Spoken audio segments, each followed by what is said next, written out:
Congreso Virtual del Colegio Mexicano de Ortopedia 2020.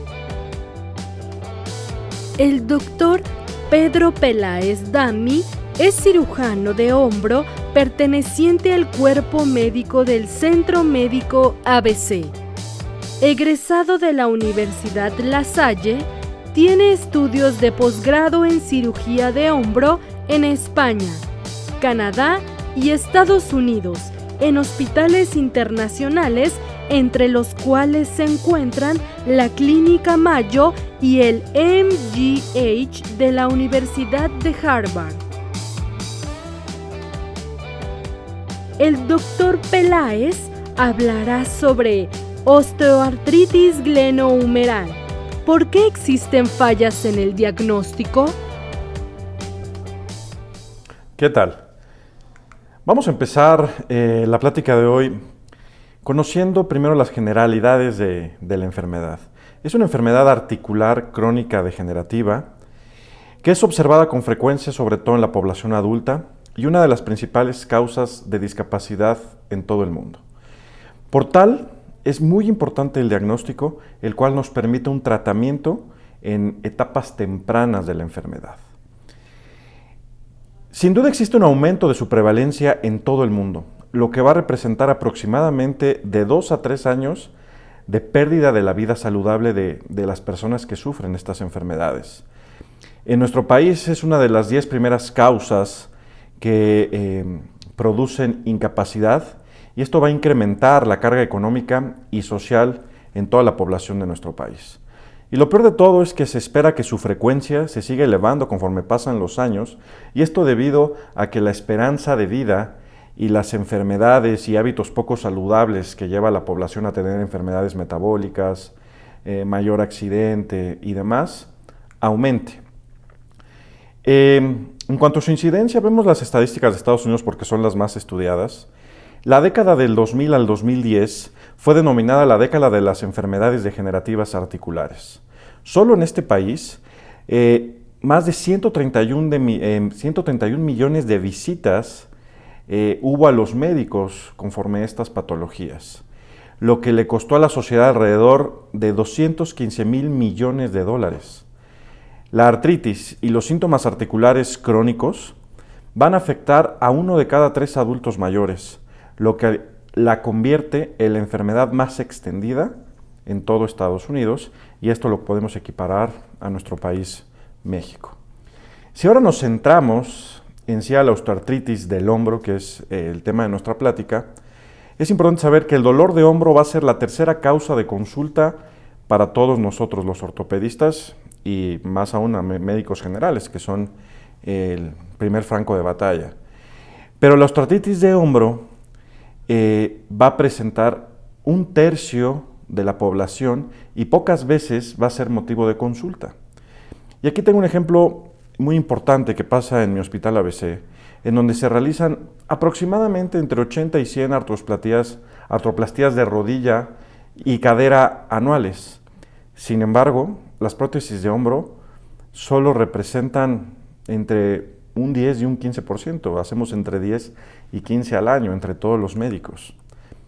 Y la pregunta es ¿por qué? Si es tan común esta enfermedad de la osteoartrosis, ¿por qué el hombro no? Y bueno, es porque la afectación degenerativa primaria va a ser muy poco frecuente en comparación a la rodilla y a la cadera, y esto es debido a que es una articulación suspendida que no está sometida a la carga constante del cuerpo, a diferencia de la cadera y la propia rodilla. Y sobre todo es porque la mayoría de las consultas por dolor de hombro va a ser mucho más frecuente la afectación tendinosa perarticular, lesiones del manguito rotador, lesiones ligamentarias que nos lleven a inestabilidades, etc. Por eso es tan importante tener un correcto diagnóstico y por eso es que hay que evitar las fallas. ¿Y cómo vamos a evitar las fallas del diagnóstico? Que es lo que quiero que se lleven en esta plática. 4 pilares importantes. Primero, tenemos que conocer en qué consiste la enfermedad. Segundo, hay que conocer las causas principales que la producen. Y una vez esto, hay que conocer sus síntomas y su evolución clínica. ¿Para qué? Para poder sospechar. Si no sospechamos el enemigo, es difícil que lo busquemos y lo enfrentemos.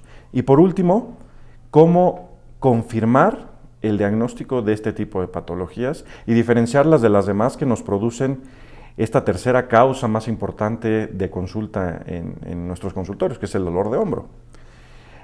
Entonces, primero hay que conocer en qué consiste la enfermedad. Y la artrosis de hombro simplemente es un desgaste, como las demás articulaciones, gradual del cartílago que va a producir dolor y rigidez. ¿Por qué esto? Porque a medida, como ven en el video, que la superficie de la articulación se degenera, el hueso subcondral se va a remodelar, va a perder su esfericidad y por lo tanto la congruencia articular con la glenoides. Asimismo, los tejidos blandos, la cápsula articular sobre todo, se va a engrosar, lo cual va a provocar una mayor pérdida en los movimientos del hombro que nos va a dar la clínica que vamos a ver más adelante. La prevalencia de la artritis de hombro y para todas las articulaciones en general, se va a ver una prevalencia sobre todo en la raza blanca, hombres mayores de 45 años, mujeres mayores de 55, que es una relación 2:1 con los hombres, personas con sobrepeso e inactivas, y aunque no tenemos la carga como las otras articulaciones, sí va a haber más prevalencia en este tipo de pacientes, personas con menos de 8 años de educación, y casi el 60% de los afectados van a ser mayores de 65 años, y esta incidencia va a seguir aumentando.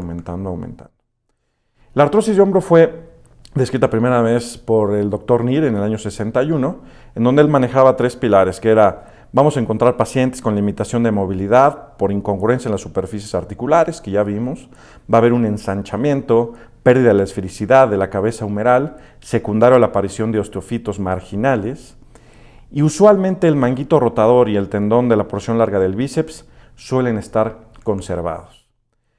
Hay que conocer los factores de riesgo, sobre todo la edad que ya vimos, genética, procesos multifactoriales, el sexo, sobre todo en mujeres, el peso, antecedentes de infecciones articulares, traumas de hombro, y los médicos ortopedistas van a tener que tener atención principal en estos síntomas, sospecharla, porque los ortopedistas generales y los médicos generales van a ser los que van a recibir de manera primaria a estos pacientes, y por eso es muy importante saber sospechar de esto. En cuanto a sus causas, siempre hay, en este caso, artrosis primaria, donde las causas no las conocemos, multifactorial, y la artrosis secundaria. La primaria va a ser frecuente en personas de mayor edad, mientras que la secundaria se va a presentar principalmente en poblaciones más jóvenes y con causas secundarias bien establecidas que vamos a ver. Dentro de estas causas, como les comenté, traumatismos, infecciones, y diría que la más importante y común, por insuficiencia de tendones del manguito rotador, que nos va a dar las atropatías del manguito rotador.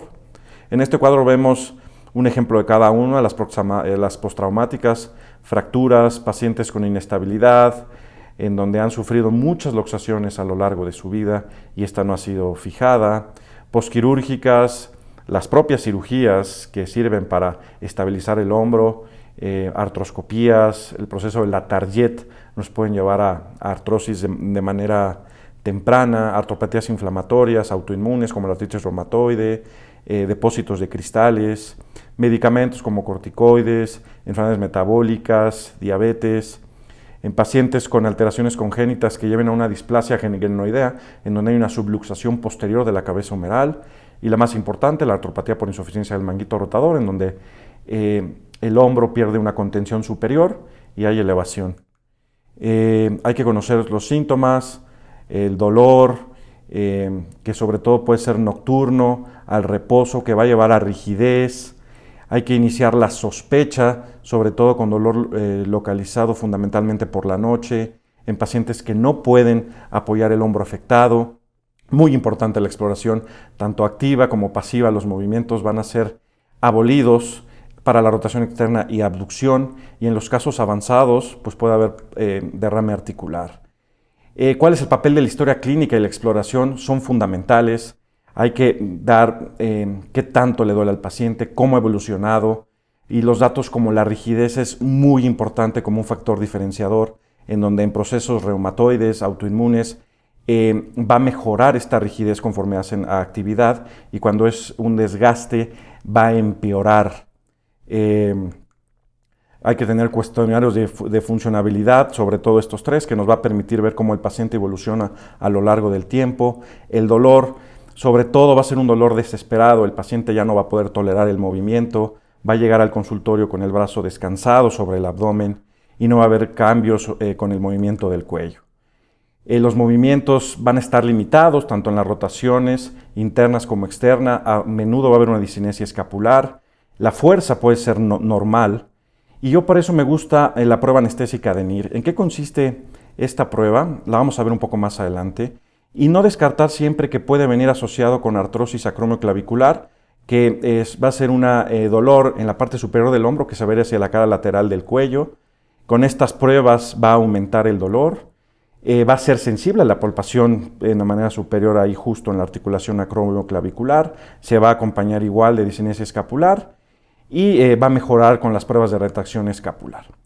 Pero bueno, por este mismo conjunto de síntomas y signos no son patognomónicos. Entonces hay que pensar en diagnósticos diferenciales.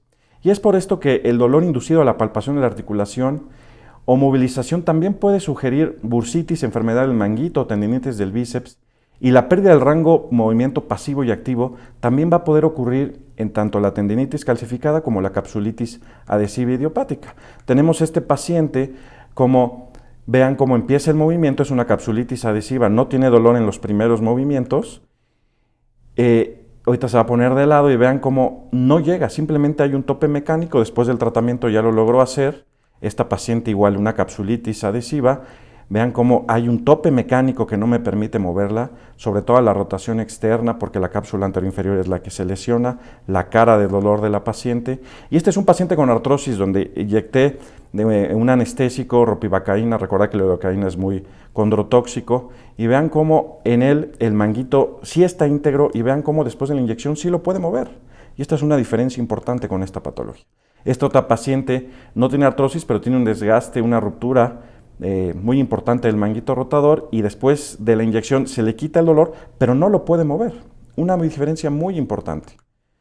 Entonces, en estos pacientes donde la pérdida de la movilidad activa y pasiva puede ocurrir, también nos sirven los rayos X, en donde en la capsulitis adhesiva la radiografía va a ser normal.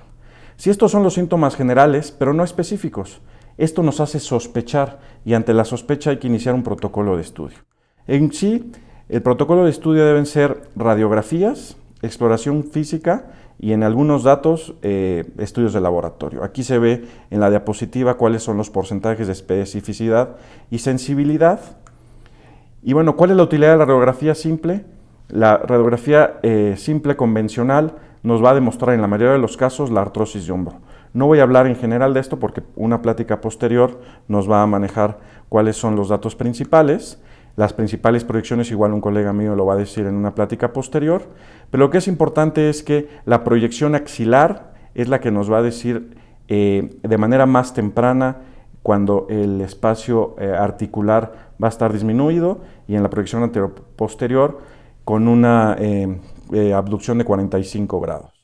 Ver en este cuadro cómo en los procesos inflamatorios autoinmunes, sobre todo vamos a encontrar erosiones, mientras que en los degenerativos osteofitos y esclerosis subcondral. El papel de la resonancia magnética no está completamente avalado que sea en un inicio, sobre todo en patologías iniciales, en donde no vemos cambios radiológicos en un inicio. Aproximadamente el 62% de los pacientes que tienen síntomas vamos a encontrar imágenes con lesiones en la resonancia magnética, podemos encontrar edema subcondral visible y bueno, la sensibilidad y especificidad en los porcentajes que dice la diapositiva. El ultrasonido, nuevamente, en pacientes donde sospechamos, por ejemplo, artritis séptica, que buscamos erosiones, que buscamos efusiones, o en el caso del ultrasonido Doppler nos puede ofrecer una ventaja al evaluar la vasculatura y mediante técnicas específicas de los radiólogos evaluar el grosor del cartílago en ciertas partes del hombro. La tomografía, artrografías, de igual manera podemos ver defectos cartilaginosos o valorar, una vez que está el diagnóstico bien certero, la morfología de la glenoides, que igual en otra plática van a valorar y van a ver. Artroscopía no se recomienda para fines diagnósticos, sin embargo pueden ser sorpresas diagnósticas cuando buscamos otro tipo de patologías y va a ayudar a evaluar la integridad del cartílago. Laboratorios, igual de manera. Podemos hacer artrocentesis o no, dependiendo si valoramos o no si hay un proceso inflamatorio o infeccioso que no nos cuadre con nuestro proceso artrósico. No está indicada la artrocentesis de manera inicial, excepto que veamos un hombro rojo con mucha efusión y demás. En resumen, es importante conocer las características clínicas que nos hagan sospechar la enfermedad. Solicitar estudios de imágenes iniciales, placa simple en 4 proyecciones. Con esto podemos tener hasta en un 90% el diagnóstico. Los estudios complementarios solo en sospecha específica de otras patologías y no cuando tenemos la sospecha inicial que es una artrosis. La prueba de anestesia local para evaluar la integridad del manguito rotador es muy importante para diferenciar entre una causa primaria y una causa secundaria a una artropatía del manguito rotador. Y con todos estos consejos que hemos visto, ¿qué nos lleva? Que una vez que sospechemos que tiene un paciente con artrosis, saber manejarlo, saber tomar los estudios pertinentes, no estudios de más, y ya de ahí tomar el tratamiento pertinente, que ya será cuestión de otra clase. Muchísimas gracias.